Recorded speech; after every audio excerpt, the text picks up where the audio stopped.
Pasukan Sriwijaya FC melakukan latihan di Stadion Kaharudin Nasution sebagai persiapan menjelang penyisihan grup A putaran kedua Liga 2. Dalam latihan ini, pelatih Sriwijaya FC Neilmaizer memberikan latihan ringan dan masih fokus pada adaptasi pemain dengan lapangan.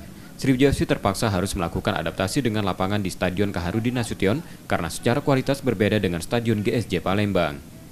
Neilmaizer kemungkinan akan mengubah strategi dengan kondisi lapangan pertandingan. Kalau dibandingkan Sriwijaya lebih bagusan Sriwijaya Palembang. Tapi inilah kondisinya, kita harus terima. Kita harus bisa menyesuaikan diri secepatnya, semampunya. Dengan kata lain ya kita nggak bisa menolak.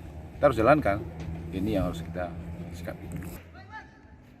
Di laga pertama putaran kedua grup A, Sriwijaya FC akan bertemu Babel United. Nur Muhammad, Kompas TV, Palembang, Sumatera Selatan.